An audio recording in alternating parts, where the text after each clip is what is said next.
Welcome to our YouTube channel Soch to solution, जहां हम आपको लेके जाएंगे सोच से सल्यूशन तक। आज हम हमारी जनरल मैथ्स की सीरीज स्टार्ट कर रहे हैं और इस सीरीज का फर्स्ट टॉपिक है unit conversion. Feet, metre, kilogram, gram, litre, millilitre. अगर आप भी इन कन्वर्जन्स में कंफ्यूज हो जाते हो तो ये वीडियो आपके लिए है। यूनिट कन्वर्जन जो कि जनरल मैथ्स का सबसे यूज़फुल टॉपिक है।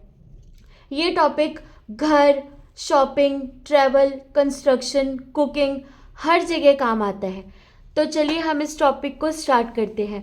यूनिट कन्वर्जन सीखने के लिए फर्स्ट ऑफ ऑल हमें बेसिक रूल पता होना चाहिए, जो ये है, हमें जब भी किसी बड़ी यूनिट को छोटी यूनिट में कन्वर्ट करना होता है तो हमें मल्टीप्लिकेशन करना होता है, और वहीं अगर हमें किसी छोटी यूनिट को बड़ी यूनिट में कन्वर्ट करना होता है तो हमें डिवाइड करना होता है। तो चलो हम स्टार्ट करते हैं कुछ लेंथ कन्वर्जन से। जैसे कि हमें ऑलरेडी पता है 1 किलोमीटर में 1000 मीटर्स होते हैं, 1 मीटर में 100 सेंटीमीटर होते हैं, 1 फुट में 12 इंचेस होते हैं और 1 मीटर में अप्रॉक्सीमेटली 3.3 फीट होते हैं। हम कुछ एग्जाम्पल की मदद से इसे समझने की कोशिश करते हैं।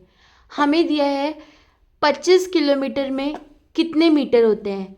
जैसे कि हमने पढ़ा है कि 1 किलोमीटर में 1000 मीटर होते हैं।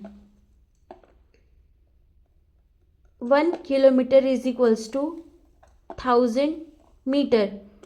सो 25 kilometre is equals to 1000 into 25, यानी कि 25,000 मीटर।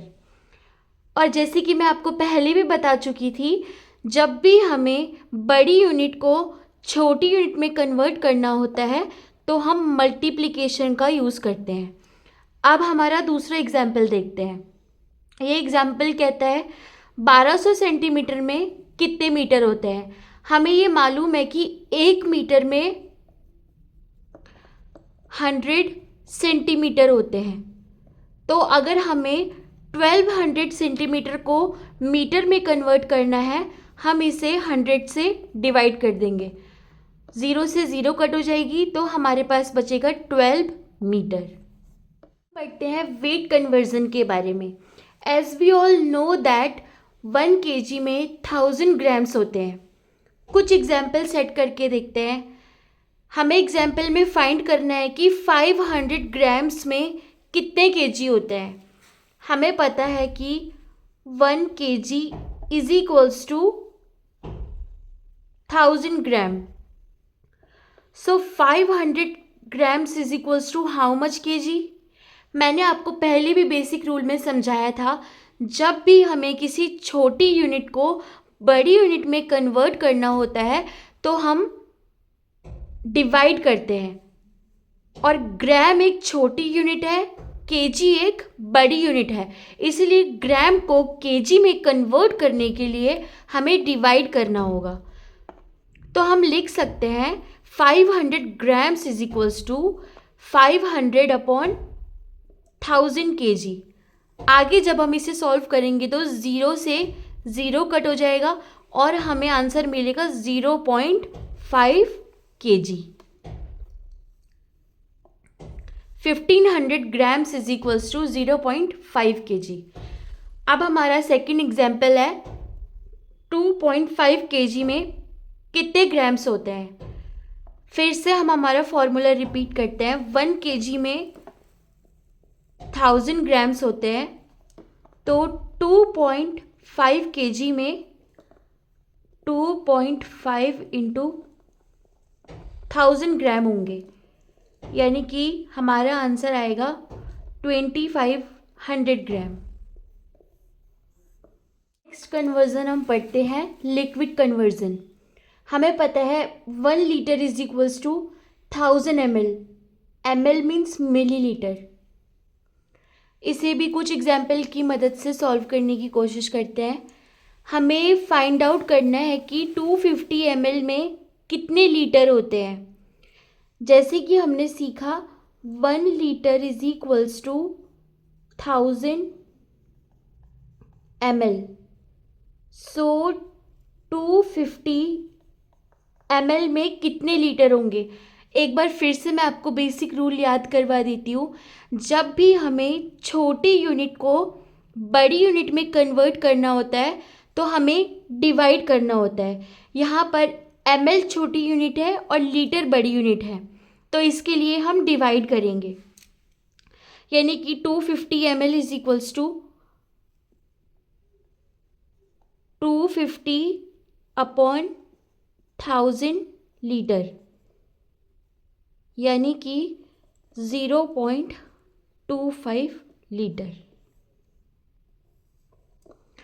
नेक्स्ट एग्जाम्पल है हमारे पास 1.5 लीटर में कितने मिलीलीटर होते हैं? जैसे कि हमें पता है 1 litre is equals to 1000 ml। So 1.5 litre is equals to 1.5 into 1000 ml, यानी कि 1500 ml।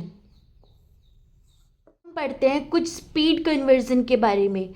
वैसे तो इस टॉपिक की ज़रूरत हमें मैथ्स के स्पेसिफिक टॉपिक में होती है, जब हम टाइम, डिस्टेंस और स्पीड पढ़ते हैं, और फिज़िक्स में भी हमें इसकी बहुत ज़्यादा ज़रूरत पड़ती है। जब भी हमें किसी वैल्यू को किलोमीटर पर आवर से मीटर पर सेकंड में कन्वर्ट करना होता है तो हम उस वैल्यू को 5/18 से मल्टीप्लाई कर देते हैं। और वहीं अगर हमें किसी वैल्यू को मीटर पर सेकंड से किलोमीटर पर आवर में कन्वर्ट करना होता है तो उस वैल्यू को 18/5 से मल्टीप्लाई कर देते हैं। जैसे कि हमारे पास यहाँ वैल्यू है, हमें 36 किलोमीटर पर आवर को मीटर पर सेकंड में कन्वर्ट करना है। जैसे कि मैंने आपको बताया था, जब भी हमें किसी वैल्यू को किलोमीटर पर आवर से मीटर पर सेकंड में कन्वर्ट करना होता है तो हम उस वैल्यू को 5/18 से मल्टीप्लाई कर देते हैं। तो हम यहाँ पर लिख सकते हैं 36 इंटू 5/18। 18 टू ज़ा 36 एंड 5 टू ज़ा 10 मीटर पर सेकेंड। एग्जाम्पल है हमारे पास, हमें 25 मीटर पर सेकेंड को किलोमीटर पर आवर में कन्वर्ट करना है। जैसे कि मैंने आपको सिखाया था, जब भी हमें किसी वैल्यू को मीटर पर सेकेंड से किलोमीटर पर आवर में कन्वर्ट करना होता है तो उस वैल्यू को 18/5 से मल्टीप्लाई कर देते हैं। यानी कि हम 25 को किलोमीटर पर आवर में बदलने के लिए 18/5 से मल्टीप्लाई कर देंगे। 5 से 25 कट हो जाएगा 5 टाइम्स, और 18 5 होता है 90, यानी कि हमारा आंसर होगा 90 किलोमीटर पर आवर। कुछ टेम्परेचर कन्वर्जन के बारे में। टेम्परेचर की मेन 3 यूनिट होती है, डिग्री सेल्सियस, डिग्री फ़ारेनहाइट और केल्विन। जब भी कोई वैल्यू हमें सेल्सियस में दी होती है और हमें उसे केल्विन में कन्वर्ट करना होता है तो उस डिग्री सेल्सियस वैल्यू में 273 को ऐड कर देते हैं। और वहीं अगर वो वैल्यू हमें केल्विन में दी होती है और हमें उसे डिग्री सेल्सियस में बदलना होता है तो उस वैल्यू से 273 को माइनस कर देते हैं। हम इसे कुछ एग्जाम्पल की मदद से समझने की कोशिश करते हैं। जैसे कि हमें यहाँ पर 0 डिग्री सेल्सियस को केल्विन में कन्वर्ट करना है, तो मैंने आपको समझाया था केल्विन में अगर हमें कोई वैल्यू चाहिए होती है तो डिग्री सेल्सियस वैल्यू में 273 को ऐड कर देते हैं। यानी कि 0 डिग्री सेल्सियस की केल्विन में वैल्यू होती है 273 केल्विन। हमारे पास सेकंड एग्जाम्पल है, हमें 27 डिग्री सेल्सियस को केल्विन में कन्वर्ट करना है। मैंने आपको बताया था जब भी कोई वैल्यू हमें डिग्री सेल्सियस में दी होती है और केल्विन में हमें उसे कन्वर्ट करना होता है तो 273 को उस वैल्यू में ऐड कर देते हैं। यानी कि हमारा आंसर आएगा 300 और ये आएगा केल्विन में। हमारे पास है, जब हमें 273 केल्विन को डिग्री सेल्सियस में कन्वर्ट करना है तो इस केल्विन वैल्यू में से हम 273 को माइनस कर देंगे, यानी कि 273 माइनस 273, और हमारे पास वैल्यू आएगी 0 डिग्री सेल्सियस। आप फर्स्ट वाले एग्जाम्पल में देख सकते हैं कि जब हमने 0 डिग्री सेल्सियस को केल्विन में कन्वर्ट किया था तो इसमें 273 ऐड करके हमें आंसर मिला था 273। वैसे ही जब हमने इसे सेल्सियस में कन्वर्ट किया तो हमारा आंसर आया 0 डिग्री सेल्सियस। तो हम कह सकते हैं कि ये जो फॉर्मूला हमारे पास है ये रिवर्सिबल फॉर्मूला है। अब हमें 310 केल्विन को डिग्री सेल्सियस में कन्वर्ट करना है। इसके लिए हम इस वैल्यू में से 273 को माइनस कर देंगे और हमारे पास आंसर आएगा 37 डिग्री सेल्सियस। ये पढ़ा था कि सेल्सियस को केल्विन में कैसे कन्वर्ट करते हैं और केल्विन को सेल्सियस में कैसे कन्वर्ट करते हैं। अब हम पढ़ेंगे सेल्सियस को फ़ारेनहाइट में कैसे कन्वर्ट करते हैं और फ़ारेनहाइट को डिग्री सेल्सियस में कैसे कन्वर्ट करते हैं। तो जब हमें किसी वैल्यू को सेल्सियस से फ़ारेनहाइट में कन्वर्ट करना है तो उसके लिए हमारे पास ये फॉर्मूला है। आप इस फॉर्मूले को नोट डाउन भी कर सकते हैं। और जब हमें किसी डिग्री फ़ारेनहाइट वैल्यू को डिग्री सेल्सियस में कन्वर्ट करना होता है उसके लिए हमारे पास ये वाला फॉर्मूला है। इसे हम इन दोनों एग्जाम्पल की मदद से सीख सकते हैं।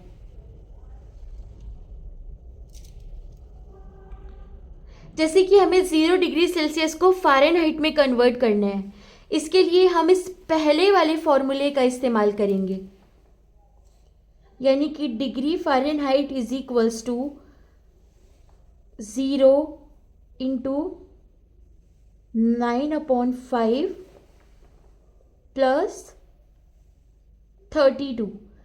जब भी कोई वैल्यू 0 से मल्टीप्लाई होती है तो उसकी ओवरऑल वैल्यू 0 आ जाती है, यानी कि 0 plus 32 is equals to 32 degree Fahrenheit, और ये हमारा आंसर है। अब नेक्स्ट क्वेश्चन में हमें 50 डिग्री फ़ारेनहाइट को डिग्री सेल्सियस में कन्वर्ट करना है। इसके लिए हम इस वाले फॉर्मूले का इस्तेमाल करेंगे, यानी कि degree Celsius is equals to 50 minus 32 into 5/9। 50 में से 32 माइनस करेंगे तो 18 आएगा, इंटू 5/9। 9 से 18 कट हो जाएगा और 5 2 होता है 10, यानी कि 50 डिग्री फ़ारेनहाइट को जब हमने डिग्री सेल्सियस में कन्वर्ट किया तो हमारा आंसर आया 10 डिग्री सेल्सियस। टेम्परेचर कन्वर्जन के इस टॉपिक में हमने पढ़ा सेल्सियस को केल्विन में और केल्विन को सेल्सियस में कैसे कन्वर्ट करते हैं। फिर हमने पढ़ा सेल्सियस को फ़ारेनहाइट में और फ़ारेनहाइट को सेल्सियस में कैसे कन्वर्ट करते हैं।